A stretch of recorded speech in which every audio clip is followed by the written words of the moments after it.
Welcome back to the channel. I'm excited to have you here. Today I'm talking with the guys from Dino Thrashers 2, Fire and Ice, Matt Kund and Noah Ray. And they were the first interview I did, actually.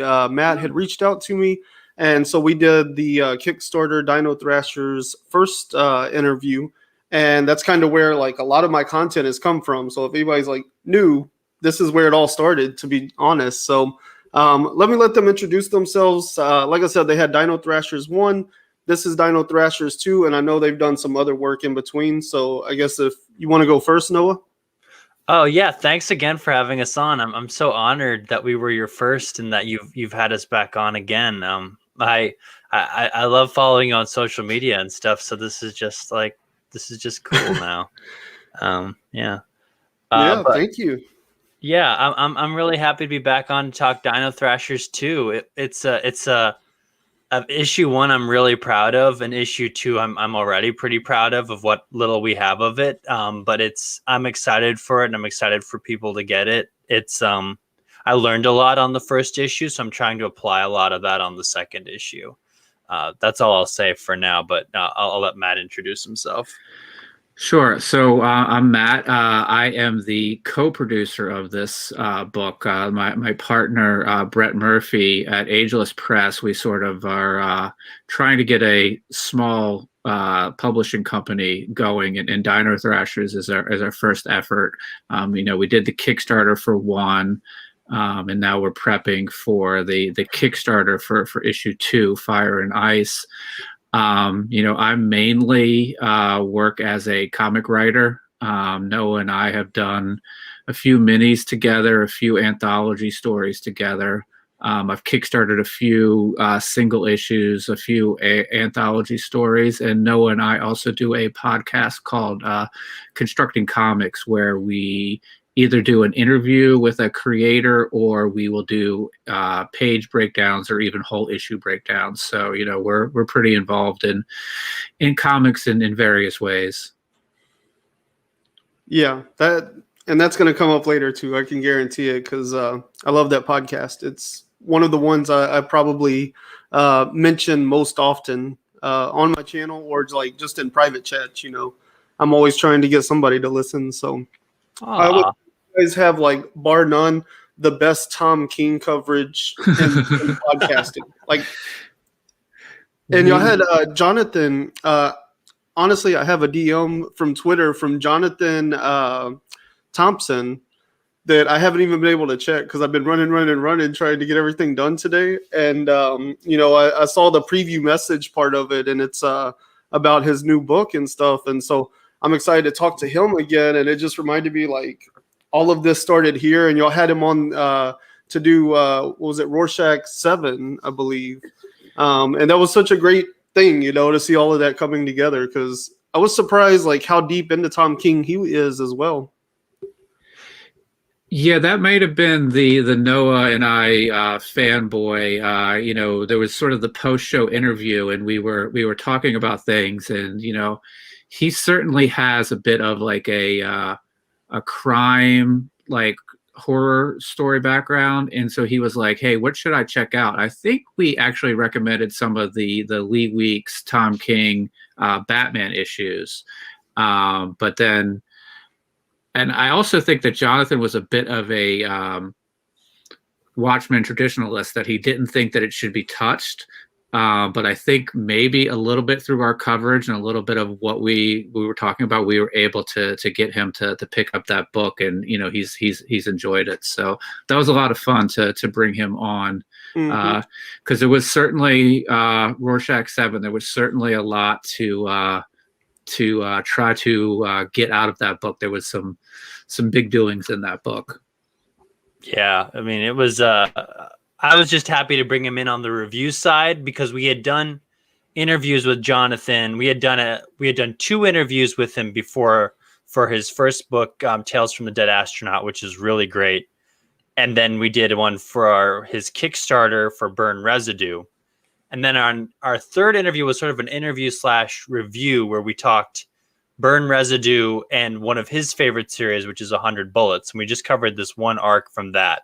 and that was so much fun just to talk comics. And it was fun. It's fun to interview him, but it's just sort of one of those like pleasures, I think, for me, like where we can get a comics creator to talk a comic that they love or that they're reading on the podcast, and that's rare for us. So like we love it when it happens. And so it was great that Jonathan messaged us like sometime last week or 2 weeks ago and was like, "Hey, can I come on to your Rorschach reviews?" And we were like, "Of course." Yeah, because we love talking Jonathan and we love talking Rorschach. So it was a no-brainer. And yeah, it was such a good conversation. Probably one of my favorite episodes we've ever done. Yeah. Y'all threw a lot of very wild predictions out at the end of that of that episode, and I thought they were all great. I was like, this is, if any of these come true, this will be amazing. Yeah, I'm still holding out hope for my bold prediction, just so the internet can fold in on itself, and or I guess maybe comics Twitter would probably fold in on itself and not be able to deal with that. So my bold prediction is pretty out there. Yeah. And my predictions are actually really inspired by Matt, because when we would do predictions at the end of comic issues, I would always be too like, oh, I only think this will happen logically and stuff like that.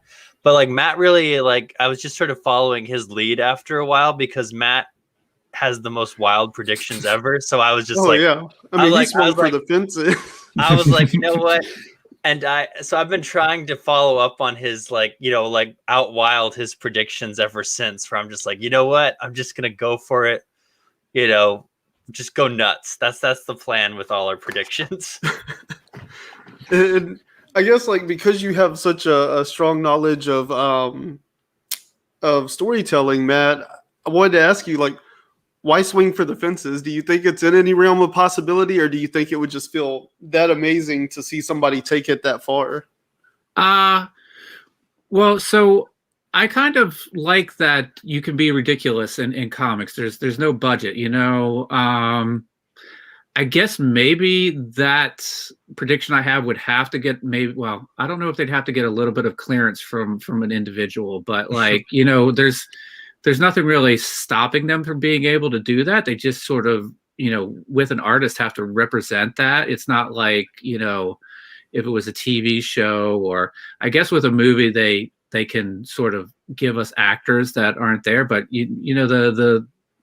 it's limitless what they can do if they want to do that. It's just a script and send a note off to the artist, and he can represent it. So I think that's sometimes why I go with sort of those wild predictions. And I like to make Noah chuckle at the end of the podcast. Yeah. I thought it was great, because I was like, what you're predicting, like, it's not outside of the realm of reality. Certainly after what we saw with the last issue. Yeah. That's what was like crazy to me, is like you stayed within the realm of reality, but like it's just at the edge of possibility. I was like, man, like this is wild. So and the last thing I want to say about Jonathan, if nobody listened to that episode, one, you should, but it does come up. He has a new book that's going to Kickstarter, which is what he messaged me about. So if you search Kickstarter, it's called A Game of Doubles. Mm-hmm. So go look for that, because he was my second interview for Burn Residue. I think y'all referred him over to me. So I definitely want to go ahead and promote that, and hopefully I'll be able to get him back on to talk about that one. Yeah. So go ahead. Just real quick, I read the script for issue 1, and if you're familiar with Jonathan's work, where he can do some sort of twisted, dark things, that definitely continues with this book as well, because I got to sort of read it and give him a few sort of like notes and suggestions. So it's definitely, if you're a fan of Burn Residue, you'll definitely like that book. Yep. Yeah. Definitely. And there's some great character design up for the artist that works on it right now. So like definitely check it out, because you get some visuals along with the basic synopsis on Kickstarter. It's pretty great. Yeah, that's awesome. So search Kickstarter for A Game of Doubles. And I guess with that, go ahead and give us a brief synopsis, I guess, of Dino Thrashers won, so everybody's kind of caught up to what we're going to be talking about with number 2. You want to go, Matt, or do you want me to do the synopsis? No, I think you would do the best job. So it's a throwback to like classic 80s cartoons, I would say, more than anything. And it borrows from a lot of different subject, like, it borrows from a lot of those cartoons where it's got a little bit of Teenage Mutant Ninja Turtles, a little bit of Transformers, a little bit of G.I. Joe thrown in there. It's a really lighthearted romp through nostalgic territory, basically, while not trying to be too nostalgic. Like, it sort of stays focused on its story, but it centers around this group of archaeologists that, while they're trying to, not archaeologists, but paleontologists, I guess, who are trying to dig up dinosaur bones, end up finding a beacon to these interstellar beings who happen to be the Dino Thrashers, which are these humanoid dinosaur soldiers from outer space. And they are returning to Earth to fight these evil humanoid dinosaurs called the pterosaurs, and they recruit the paleontologists. They give them their ancient alien technology that sort of helps them battle these pterosaurs. And issue 2 picks up where we left off. It's now, at the end of the first issue. If you've read it, if you haven't, it's not really that big of a spoiler. The end of the first issue is basically like, now we're getting ready for the war. Issue 2 is sort of like starting off with this like infiltration sequence, and that's what I'm working on right now. So it's it's going to be it's going to sort of pick up a little bit faster now that everything's been established. Going to get to the action faster. It's going to be a little more action packed, a lot more dinosaurs from the beginning, all that good stuff. Yeah, I mean, I think 1 was a sort of a very classic, if you think about it, like Avengers, sort of like getting the team together, sort of, aspect. So, traditional storytelling in comic books, a lot of times you have to get the teams together, establish everybody, which we did in 1 with action. But then, like Noah said, now that we have all that established, what the stakes are, who the players are. We're just rolling and sort of amping everything up in 2. Yeah. Justice League is going through that right now, with Bendis having just taken it over. They're bringing in some new characters, and so we had to go through an issue of setup. So, that's the comic book way. You got to put the team together. Really, I mean, anything, movies, you got to put your team together. So that's good that you're there and you've kind of established that.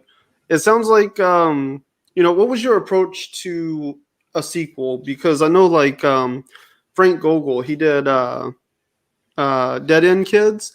And I remember him reaching out, like, on Twitter, and that was one of the biggest questions he had. He's like, if I were to do a sequel to Dead End Kids, like, what is a sequel to you? What are you looking for out of a sequel? And he kind of posed that to the public. So I kind of wonder, like, what was your thinking, and what was the concept for a sequel? Well, Mike, the writer, had written all these scripts last year. So he had sort of like just, used quarantine to just get as many ideas on paper as possible. And then what's really great about his and my working relationship is that I clear sort of some changes that I make with the script with him, but he also kind of gives me carte blanche to make whatever changes I'd like to make. So going into issue 2, I had done character designs on issue 1, but we kind of pushed that pretty fast into Kickstarter, so I didn't really get to take as much time as I'd have liked to design characters and vehicles and things. With this one, what's nice is that, like, sort of leaning into that sort of toy action figure aesthetic from the 80s, is that you can kind of make character design changes as long as they're within, of course, the characters, what sticks true to their character. You can make choices and changes that don't really need an explanation or anything like that.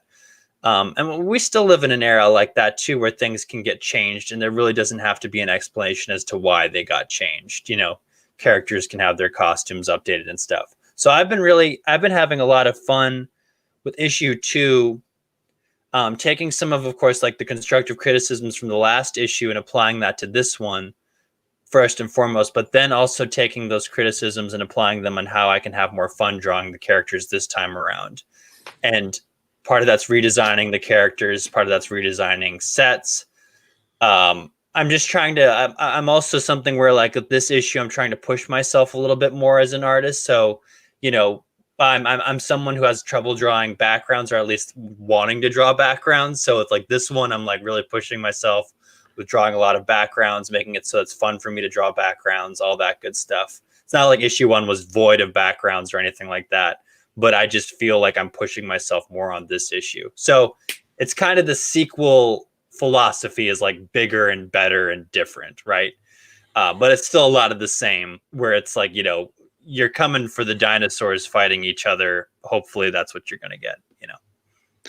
Yeah. And I feel like a lot of the designs are more almost like everybody upgraded. Like, you know, it's just sort of like they're here, they got established on Earth and they had a little bit of time, and now everybody's sort of resettled and they're sort of upgrading, you know, their abilities or the tech that they have. So it's almost like the character design changes are just everybody upgrading their tech or their abilities, or, you know, there are some, you know, costume changes, but yeah, I just really feel like everything is upgraded and sort of upping the stakes a little bit. Yeah, some of them are kind of like upgraded, definitely, and then others are kind of like more like leaning into the things that I love to draw, I guess. So there's like the wolf character from the first issue, and he kind of had a ninja slash, like, you know, he was kind of like the Snake Eyes of the group, so he kind of had like a ninja soldier thing going on. So I tightened that for this version, and I kind of made him like straight like ninja samurai on this time around. And then there was like Trips, who was the Triceratops Warrior, and he has this like huge battle axe and things. So I leaned in this time with like more of a like oh, I cannot remember his name from He-Man. He's like the Han Solo character. But that guy basically, Yeah. I'm marrying sort of like him, like that character with like a Conan the Barbarian. So like you get like the Triceratops Barbarian and stuff like that. So like there are some characters that stay very the same and recognizable, but like I'm pushing sort of the aesthetic I had chosen with the characters to so they're sort of more like simplistic but like recognizable conclusions. Yeah.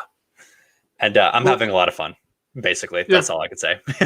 I mean, I remember the first time y'all were here, I feel like I remember you talking about how, you know, as you were progressing the story and stuff, that you were kind of like getting more of a feel for the characters and their personalities and their individuality. And you were already kind of talking a little bit about how you were applying that to what the next issue would be like, as far as like upgrades and just like better equipment and stuff. And I think, like, from a storytelling perspective, that totally makes sense, because the more time they spend in this world, you know, like they've landed here and they're going through all this stuff, they're going to develop themselves. And of course they're going to pull in like attire and weaponry that kind of, you know, appeals to their senses as a character and as a personality, you know. And so that's really cool. I'm excited to see how all of that, you know, kind of brings us straight into the action, because that's what makes a sequel so great, is you've done all the setup. So I guess, like, how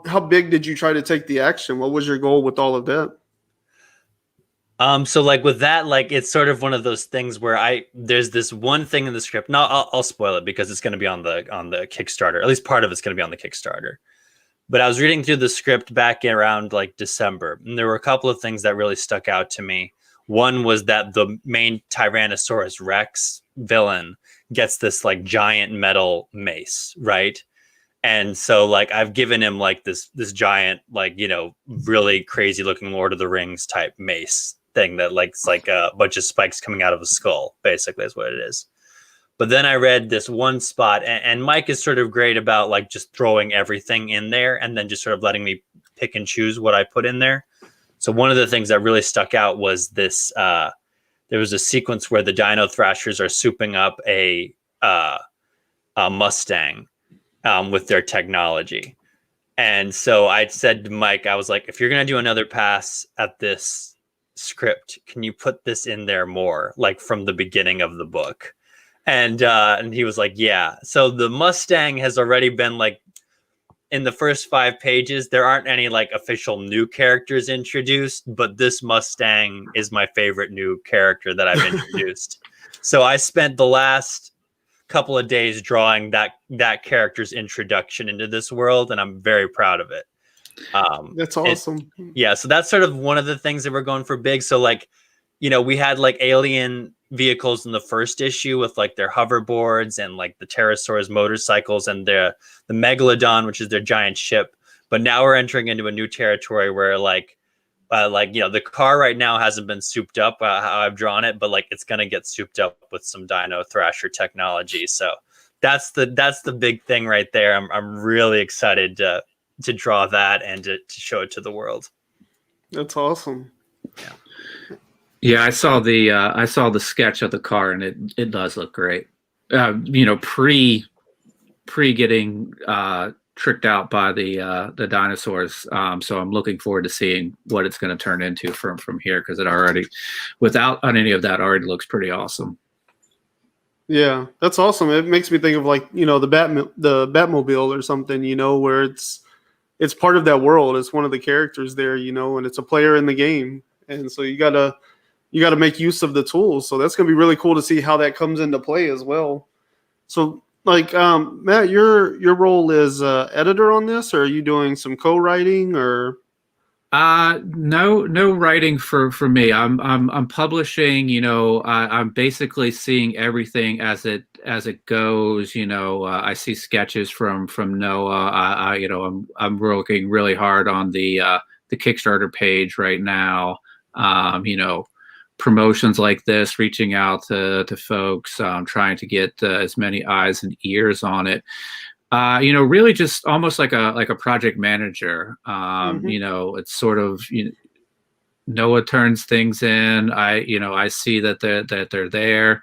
He communicates that to me, and you know, we touch base with the colorist Alfred, who's doing an amazing job, and you know, checking in with him to make sure that, you know, he's got what he needs. So just, yeah, I mean, I really would just to sort of describe it as project manager, just sort of overseeing everything so that the creatives are able to concentrate on what they want to do, because you know, running a Kickstarter is almost like a full-time job in itself. So like, in theory, if Noah and Mike were doing this on their own, you know, Noah would be at the, you know, slaving away at the drawing table and then having to take time away to, you know, tweet about it, post some images, but you know, I can help out there. So that's sort of my role right now.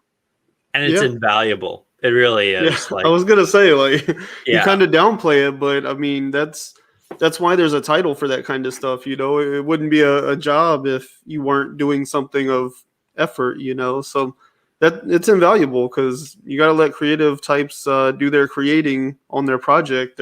That's the passion, you know. So it can't come out if you're distracted with Twitter all the time. Yeah, and I had done, you know, my own stuff prior, you know, run Kickstarters for myself, and I plan to still do that, but this is a little bit different, where I'm not sort of I mean, I always did that sort of stuff as the writer, but this, you know, it's just sort of, again, seeing pages come in, seeing, you know, scripts come in, make sure that we're posting 2, 3, 4 times a day, and in different things. And you know, it's really I try to make sure that we show like different things, so it's just not repetitive, like the same image over and over again, even though I have a couple that I feel are really striking and help. So, you know, I might recycle those, but it's like, all right, what did I show yesterday? What can I show today that's a little bit different, that's sort of advancing? You know, if you were intrigued like yesterday, the thing that I show you today might, you know, you might go, oh, I remember that from yesterday, but now I see this and I can see where this is going. So just trying to be creative with what we show and stuff like that. So that's been my role. But yeah, I enjoy it, you know, making comics and trying to get comics out into the world as, you know, strange thing. It's fun for me to do. So the work that I'm doing there, it's fun to do. Yeah. And let me ask you, because I mean, one, lessons learned, but two, Kickstarter has evolved a lot since the first time y'all ran Dino Thrashers. I know one of the biggest changes I've noticed is they've did like the add-ons thing. So kind of competing with Backer Kit, because back then like everybody was using Backer Kit to kind of do that kind of system. And so now Kickstarter's baked it in. So I guess like what's evolved and changed in your approach to Kickstarter this go around versus the first one? So we are doing add-ins with either the back catalog of stuff that I've done or Noah and I have done together. So when we get there, we're at least doing that. That if you missed out on anything that's not Dino Thrashers related, that if you see that, you can add that on. But really the approach is, we got the preview page approved very quickly because this was our second campaign under Ageless. So once that got up, it's, I have this pre-launch page. So now I'm trying to I want to see how many people I can get to click that notify me button. So like on the first, when we launched, they'll get an email. We didn't have as much time with that last time, so we have a little bit more time. So that's a bit of a change for us, is we have a little bit more pre-build up that we can use this time, and we are using the add-ons, and we're going to do sketch covers on this one. That we're going to have a limited number of sketch covers that Noah will do. He's done some for me in the past where you can pick any character that you want. If you want somebody from the Dino Thrashers to have sort of a one of a kind sketch, or if you want Batman on there, or you want Spider-Man on there, we'll do that as well. But it's a limited edition one of a kind art thing. So that's I think right now that's our biggest change from one is doing sketch covers. I'm excited for that too, because I like doing sketch covers. Yeah, so I'm looking forward to it. Let me ask you, like, how long does that take? Because I mean, it seems like so much work goes into a cover, So how much time does that take you to do those? Sketch covers are fun because I can normally lose myself in those. Nothing like too crazy, right? Like I don't fill up the whole back and front of it ever, But I love doing them. Since Matt and I have worked on things, I've done some sketch covers for his campaigns before, and that's always been fun to do. Just sort of like, I always sort of like set out and I'm like, I think I'll only do like a black and white, sketch cover here. But then I get into it and I'm like, nah, I'll do full color. It's just fun. That kind of thing. Like I'm not under any like real time constraint or anything like that when I'm doing them. So it's just sort of nice. So I don't really take time. I don't really keep track of time. It just goes by and I don't mind. It's just fun. Yeah. Sketch covers are awesome. fun. Yeah. And you also do, we're going to do add-ons. I'm sorry, I should have remembered this. We're going to do sketch card add-ons. Yeah. So if you don't want to commit fully to the limited edition sort of price point of original art on a cover, you can get a original art sort of sketch card, which Noah also does, and he does those in full color as well. We did a lot of Dino Thrashers ones. I think I remember seeing like a penguin and a couple of other characters, but that's another smaller price point that you can come in to get some original art in the campaign. Yeah, I'll post those to my Instagram tomorrow. I've been trying to think of what I can post that'll be different going up, and then I'll do also what I did last campaign. So like for the first 5 people that back the Kickstarter, I'll do for free, I'll do a, 9x12 drawing of like their character choice, and then, if we get to 75 backers, I'll do one for the 75th. If we get to 100, do one for the 100th backer, that kind of thing. I love doing that just because it, you know, people's support really means something. So it makes me, it's sort of a thank you for them just for what they've done. You know, like it really helps, and any kind of contribution really helps. So to show my appreciation, I'm going to do that again. Excited to do sketch cards. I have done some black and white. Like what I do sometimes do like sketch cards in black and white, but that's only if like I think of a design that really works in black and white. So I try to show in like my black and white versus my color artwork for those that like I put just as much effort into both of them. So it's not like you get like lack of quality in either one of them or anything like that. They'll like, yeah. So yeah, that's awesome. Didn't y'all do the sketch cards last time, and didn't Matt work on some of those? Are you doing any like sketch covers or anything on that? No, I have not done any of that. I don't think the demand for my art is that high. I don't even. I think maybe even my mom back the campaign, she'd probably pick Noah's art over mine. So, hey, I can. You could pick up the slack if we get a lot of sketch card requests coming in. Yeah, that's a possibility. Yeah. That would be awesome. Well, that's that's really cool. I'm excited to see how the campaign goes, because I mean seems like it was a pretty big success last time, and I really like the concept. I mean, like we said last time, it's kind of like that 80s, 90s anthropomorphic, high action fun, that we're always looking for, that nostalgia we're trying to get back to. Mm-hmm. What kind of feedback did y'all get on the first book that kind of drove you in certain directions? Because especially, like I know how much work you put into like even the little things. Like you were asking somebody like, how do you think about putting word balloons and leaving space for that? So I know you think of every facet of the artwork. What kind of what kind of feedback did you really take to heart off the first one and try to improve on? So it's funny because like generally the people we've sent the book to, like in the comics community, have given it good reviews and have liked it and things like that. But like, it's always something interesting with me is like seeing how my mom reacts to the comic and stuff like that. So I happened to be visiting her at the time when I got the first issue back from Matt. So like I showed it to her and I like sort of sat there while she read it, because she's like a woman in her 60s. So she's sort of like, and doesn't read comics or anything like that.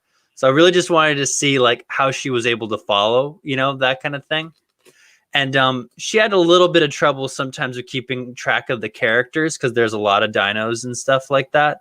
So that was something that I really took to heart this time around when I was redesigning the characters, is trying to make them even more unique than the first time around. I tried the first time to make sure that everybody had a very unique silhouette and there wasn't too much crossover, but there still was some, I think, in the end. So I'm really going to try to push the silhouettes this time a little bit further so that you can definitely tell who are the good guys, who are the bad guys, and which one they are respectively. And then what's funny is that Mike's wife kind of had the same feedback. Like she generally loved it, but then was like, there were some times where like I kind of got the dinosaurs mixed up. And I was like, you know what? I want this housewife in Rhode Island to know who these characters are. And I want my 60-year-old mother to be able to follow this, So like, I'm like, yeah, like that's my goal. So that was what I took to heart more than anything. But also it was really good to lettering the book. I like that you brought that up, because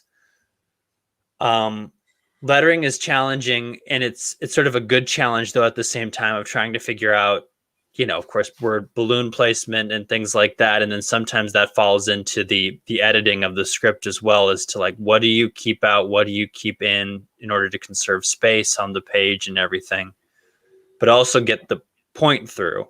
So it was a really good lesson this past time to like that actually like started making me read comics differently and start like paying more attention to how artists were drawing panels to make sure that word balloons fit in there.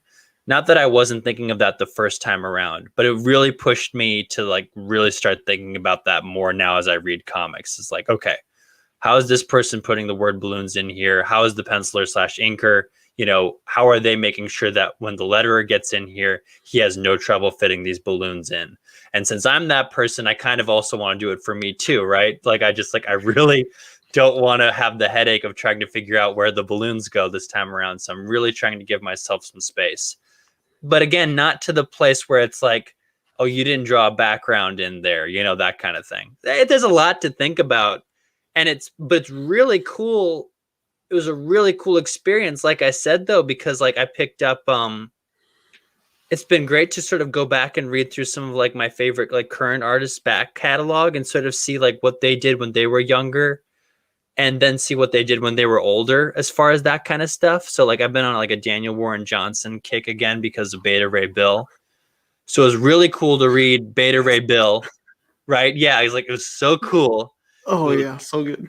It was so cool to read Beta Ray Bill and see how he handled, like, you know, I think Russ Wooten is lettering it, right? And it's so cool to see how he works with Russ now. And then I went and I read Ghost Fleet, which was like one of his first books, and to see like how much like he gave like sometimes like too much space on his panels and stuff like that, or not enough space, and it was just cool. And then like it made me think about how I'm going to do that in my work. So it was a really cool experience in that way that, of course, enhanced I think my skill, but also enhanced my like enjoying comics. So that was really great. Yeah, that's sort of the things I'm considering going into this issue from the last one. And a lot of it's self-criticism, I guess, in the end too. So, yeah, which is all I need. That's all I need right now. Yeah. I found one thing that's interesting is that, you know, we sent, you know, preview copies out to get a few pull quotes, and, you know, we've sent it to folks that we've made relationships with either through going to cons or going to shows. And, you know, there could be like, there's, you know, guys who are older that sort of, I feel like they're able to reminisce about sort of like childhood memories, which is, you know, exciting to them. But like my son, who's 13 years old, he read it and he enjoyed it. And I was at a signing with Brett for Paranormal Hitman, and his kids are they're younger than my kids. They're like 6, 8 years old, and they came over and they saw the book, and, you know, they just see a cool dinosaur on there, and they're like, I was like, here, you take this and look at it, because like, even though it's not dumbed down for kids or anything like that, like just a 6-year-old just enjoyed it just by looking at cool dinosaurs doing like cool stuff, and a 13-year-old kid who's a little bit more sophisticated can read it and enjoy it. And then, you know, somebody who's older that might have grown up in the time of G.I. Joe, Transformers, Thundercats can read it and enjoy it. So it really appeals to sort of like 3 audiences, like really little kids, you know, middle-aged readers, and then, you know, older adults. So I think that's been pretty interesting in sort of the feedback that we've gotten. And even 60-year-old moms enjoy it as well. Yeah, She might be a little biased. She might be. But what's funny is that she kind of read it and like got a real kick out of Mike's dialogue, because Mike does a really good job with capturing that like cheesy 80s dialogue in the book. It's really fun. And so she had just so much fun reading that. And I was talking to my friend who's the same age as me a couple weeks ago, and he was like, I love how unashamed this book is in its cheesiness, you know, that kind of thing. Like, he's like, it's like, this is just the best kind of schlock ever. And I was like, yeah. So that's a pretty good review, I think, is just to be like, they're like, this book is sort of unashamed of what it is. Like, there's no pretending that this isn't just fun. Yeah. Yeah, that's what makes these kinds of books such a good read, though, is like it leans into like that nostalgia, you know, like I always describe nostalgia as like the feeling of what it was, but not what it actually was, you know. Like, I grew up on Power Rangers, and whenever I go back and watch it, I'm like, oh yeah, like it looks like garbage, but it's as long as you create a product like some of the new Power Ranger comics, like they look and and are nothing like what we were watching on TV, but they still feel like what we were watching on TV, you know? And so exciting that inner child again, you know, kind of teasing it out. I think that's where these things kind of live. And so you have to recognize like the dialogue was cheesy and awful, but that's what was so charming about it. And so the fact that he like leans into that is great and kind of contributes to that, you know? And it makes the book fun to letter because like, and also hard to letter because there were a couple of times in the first issue where I was like, this line's really good, cheesy, but so is this line, but I only have room for one, you know? And so it was really fun to be like, again, to be like, okay, what makes me laugh hardest, I guess, when I'm reading it, you know, like what's the most fun? And that's really great. But like you said, though, it's like, it's like it may be garbage, but it's my garbage, right? That kind of thing. Yeah. That's all that matters. Yeah. I mean, kind of speaking to what Matt was saying too, like there's this cartoon when I was growing up, like 96, 97 era, I watched every Sunday morning called Captain Simeon and the Space Monkeys. And it's like all these different monkeys in space and stuff, you know, but very much in that vein of like Ninja Turtles and like all of that stuff, you know, the anthropomorphic humanized version of a monkey in space and lots of action and stuff. And so like the other day I was kind of on this kick and I found all the episodes on YouTube. And so I've been watching them and of course, like I'm analyzing, like, why did I like this as a kid? Why am I the only person that remembers this show in the first place? You know, like what stuck with me, you know? And so I'm kind of analyzing it, like what Matt was saying, they use a lot of like monkey puns, you know, a lot of banana jokes or whatever. But at the same time, like they're in space. It's like a very like high concept sci-fi kind of thing. Like the main villain, his name is Nebula, and he's half black hole, half human. And so like his goal is to become complete black hole so that he can swallow the whole universe and like create a big bang again. He calls it the big crunch, you know? So like they don't dumb it down. Like even as a kid, like they weren't dumbing it down. Like this dude, he was trying to create the big bang, you know? Like, and they don't pull the punches, you know? His like henchman guy, his main lackey, you know, is this Rhesus 2. And he's like a half Rhesus monkey, half like robot kind of thing.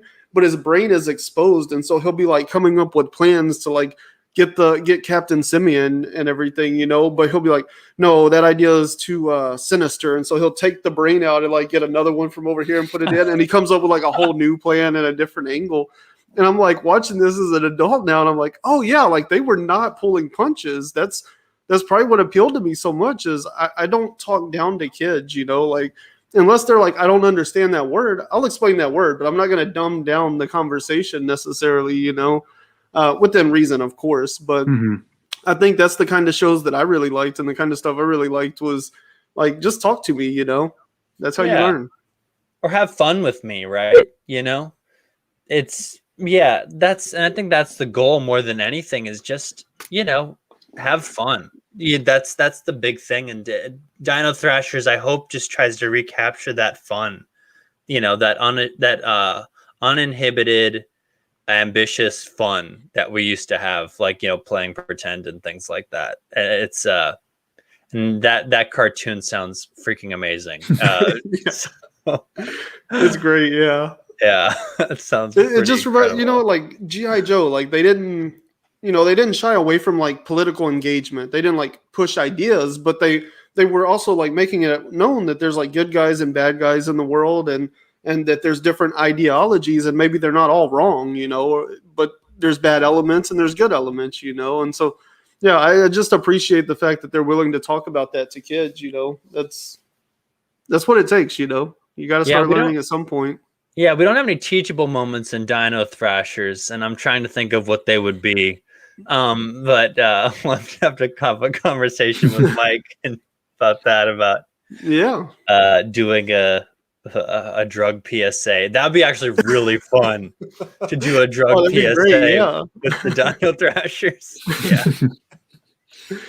Yeah, that's awesome. After we do our swimsuit issue, or the pinups, I guess. Yeah, we'll do We'll do the My Sidekick's a Junkie issue of Dino Thrashers. That needs to be one of your sketch covers. Yes. The pterodactyl's a junkie. Yeah.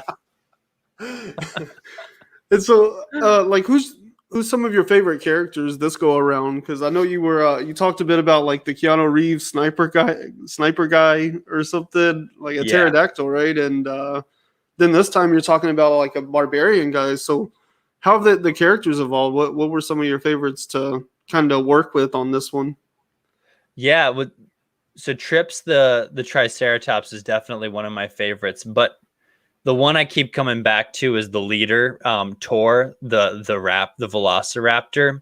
He's the one whose character design really hasn't changed or anything, because like he was one I knew what I wanted him to look like as soon as I read his description, and I'm like, yeah, he's never changing, because I love drawing him. He's the kind of like, he's not boring for me. Like normally like leader characters are boring, but like Tor isn't. Like he's so, like he's written cool. I tried to draw him cool so I could have fun drawing him every time.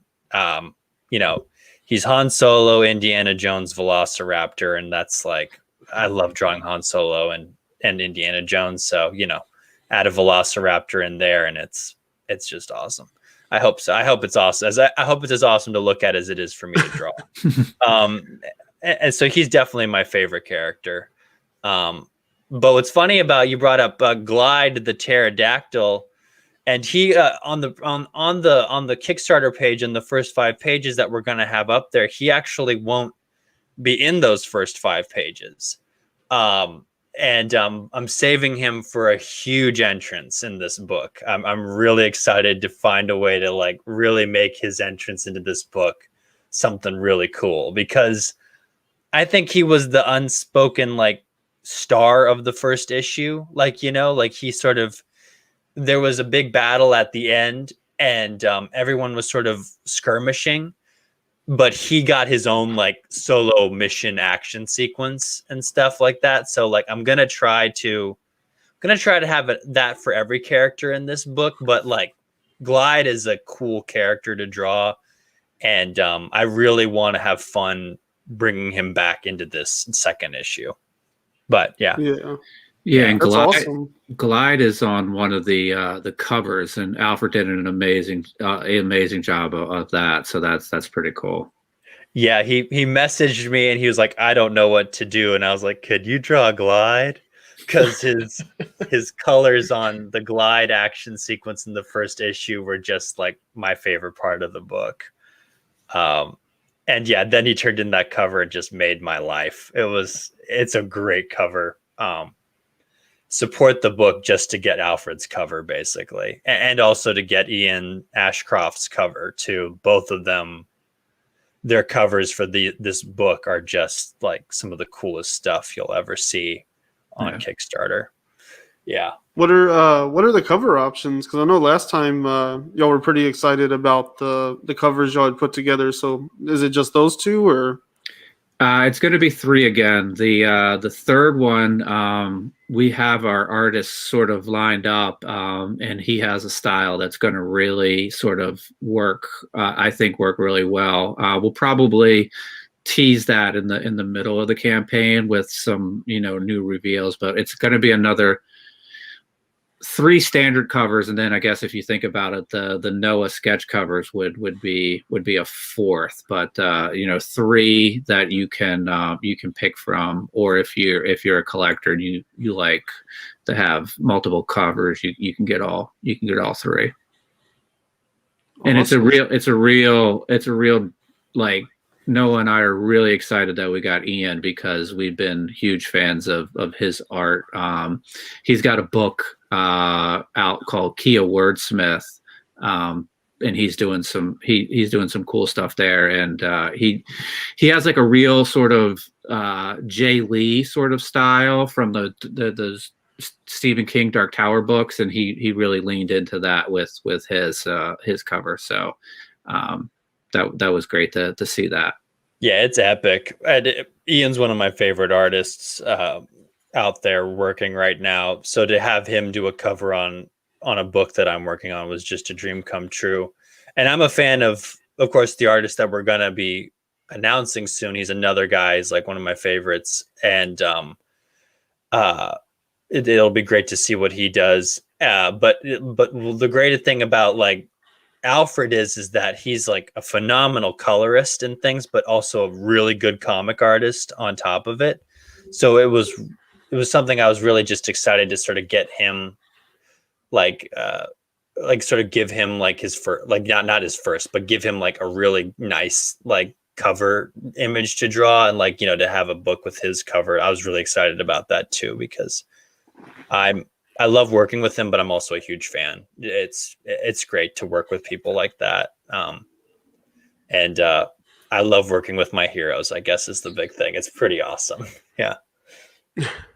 I think earlier today, in fact, I was thinking like, you know, these artists do these covers, right? And so say like the big two, obviously they have, they know a lot of these characters, you know, but like, I'm sure they send them like a snippet of the story or something ahead of time, so they kind of know like how to theme the cover or something. But also speaking to like this kind of project, like you brought Ian on to do this cover, like how do you kind of fill an artist in so they know how to create a cover that really fits the book?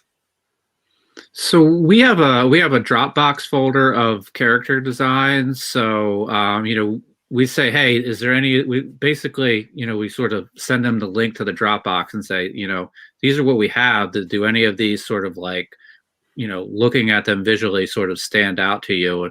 And you know, I think other than the Glide one by Alfred, you know, they kind of go through and they go, okay, I kind of like this one. You know, I might need some more reference, you know, so I can see them from different angles, and then we provide them with that. But yeah, it's just really just sort of sending them characters designs and asking them, you know, which one of these sort of appeals to you. You'd have fun drawing those. So it's really sort of that approach, and just continue to be amazed with what comes back to us after that. Yeah, and Ian was really supportive the last time around of the first issue, you know, giving us shout outs on social media, and, you know, being one of the first to back the book and everything. He's a really cool, really supportive guy. But what was great about Ian doing the cover was sort of like how great it was the last time around with Wilson Gandolfo, who's on, you know, Paranormal Hitman now, has done a lot of great stuff with Matt in the past. He did his cover, and like there was some like, you know, how he drew Tor with like his gun and stuff like that. I was like, oh, okay, that's what Tor's gun looks like now, that kind of thing. Like I was like, I'm stealing that, you know. Yeah. And reverse engineering. yeah, reverse engineering it. And there were other things too, like I loved how like I wasn't gonna lean fully into like Tor had these like Wolverine style claws coming out of his gauntlet, you know, and I wasn't gonna lean into it as much in like those initial designs. But then we got Leonard Wu, the actor. He did one of our variants with Airtan Sehan coloring. And I was like, no, that looks awesome. Because Leonard leaned into those claws, and I was like, no, I got to draw it that way now because it looks too cool. And Right. we got another one. Kevin Zimmerman did these pinups of like one of the great like the Brontosaurus character with a boombox over his shoulder. And I was like, oh, I got to have him have a boombox that's also a missile launcher and stuff like that. And use that in the final battle. So this time around, I'd done these character designs, redesigns for the female of character on the Dino Thrashers, who's Tigrella, who's a humanoid saber-toothed tiger character. And she's sort of a callback to like Thundercats and things like that. So I've been doing some redesigns of her, and I sent him the designs, and I'd put notes of like I just sort of was like mixing and matching some of those designs. And there was one thing I was not going to keep on her costume, but then Ian drew it, and I was like, nope, she's going to wear that now, that kind of thing, like, because Ian made it look cool, like kind of thing. Like, so sometimes that's all it takes, is just to get someone who's like you really admire to draw your characters, and then you can figure out like what you're gonna how you're gonna draw them, which is pretty great. It's sage advice, you know. Yeah, yeah. Yeah. So yeah, I mean, I guess let's go ahead and put like the dates for the Kickstarter out there, best source of communication, social media, all that cool stuff. Yeah, we're going to go live on the 1st of May. We're going to run all of May, May 1st through the 31st. Last time we did a 60-day campaign, and we swore that we were never going to do that again. So we're doing it all in the month of May. So it's just anytime during May, just check it out. You know, we have the pre-launch page. If you go to the Constructing Comics IG account that Noah and I use for the podcast, the link in our bio takes you right to the pre-launch page there. And so, I mean, for myself, you know, I'm on Twitter at mkund. My Instagram is mak0876. So you can check out stuff there. There's an Ageless Press Facebook page. There's a Dino Thrashers IG account, and then I'll turn it over to Noah to mention some of his stuff. Yeah, I'm mostly on Instagram at Noah C Ray, no spaces, all lowercase. And the pre-launch page link is also in my bio. I would also say check out the Dino Thrashers comic Instagram. Most of the time it's just sort of reposts of what I've been posting on my page, but it's also really good to follow as well, because sometimes you get, you know, like, you know, the variants will be posted there, like on the Constructing Comics or on Matt's Instagram. Also the Ageless Legacy Instagram page as well. Yeah, a lot of good stuff on all of those. And also just, you know, check out Constructing Comics podcast. It's I have a lot of fun doing it with Matt, and we have some pretty great guests on there, and I have a lot of fun doing the reviews. And we'll be, you know, if this isn't, you know, if you listen, we'll be reminding you constantly to back the Kickstarter and everything. So yeah, give it a good listen. Yeah, we at the end and calls to action for you know, graciously we let our guests go first and give their links out, but then at the end we slide all our links in, you know, for our stuff as well. So yeah, we do mention our Kickstarter at the end of each podcast. But totally worth it. Totally. Because the Kickstarter is great, and the podcast is A1. So you're going to do a Mortal Kombat review? No? I think that's possible. You know, I think the last media sort of thing we did was we did the Justice League. Yeah. That was great. I really enjoyed that one. Like, Noah was reading my mind as y'all were talking. So I was Martian Manhuntering you the whole time. Yeah. I mean, I guess I would like to do a Godzilla Kong sort of review with Noah. But yeah, the Mortal Kombat might be on the way. Yeah. Never mind that. Yeah, do the Kong and Godzilla. Okay, I would love to hear y'all's take on that more than Mortal Kombat. Yeah, that'll be next. Yeah, I was more excited for Godzilla versus Kong than the Snyder cut, so I'd love to talk about it. So yeah. And also probably pretty soon we're going to do the last 3 episodes of the Falcon and the Winter Soldier. Oh yeah. Man, there's so much media just like coming out right now. You know, it seems like for a year we were all like begging for something, and now all these movies and TV shows are hitting at once. And then there's Invincible, which is like, if I could get anybody to watch that on Prime, I think it's the best like superhero media out there right now. It's absolutely phenomenal. Yeah, I need to sit down and watch that one. Yeah, definitely.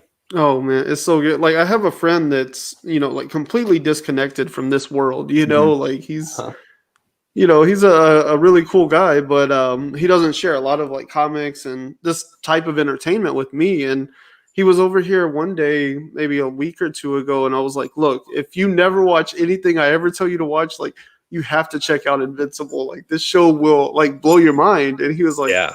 okay. He's like, what is it? And I was like, it's a comic book that they turned into a animated show, and like that's all you really need to know. Like it's gonna blow your mind. Maybe like a week or two later, I got a message out of the blue. Invincible is fucking amazing. Yeah. I was like, yeah. Yeah. Now he comes over and that's like all we talk about is Invincible. So it's bringing people together.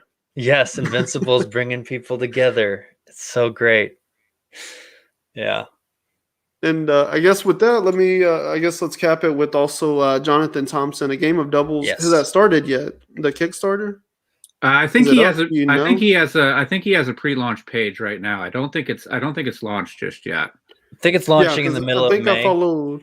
Oh, okay. Yeah, because I Yeah. think I followed the pre-launch page. I think like yesterday or the day before. I got it in his email. So, yeah, go follow his pre-launch page, and then also that's A Game of Doubles, Hmm. and then of course follow Dino Thrashers 2 on Kickstarter. It's pre-launch until May 1st, and then that'll go live. So make sure y'all check that out. It's gonna be awesome.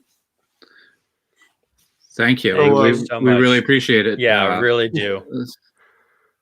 Yeah, I mean, thank y'all for coming back. I was excited to see you in my inbox again. So I saw like the subject, and I was like, if there was like just a quick reply button right now, it would be just yes, boom, go. So You're thank you for awesome, coming Ryan. back. Thank you, man. No, you guys are awesome. Yeah. It's so much fun to be on the show, and it really helped last time. So can't say thank you enough. Did it.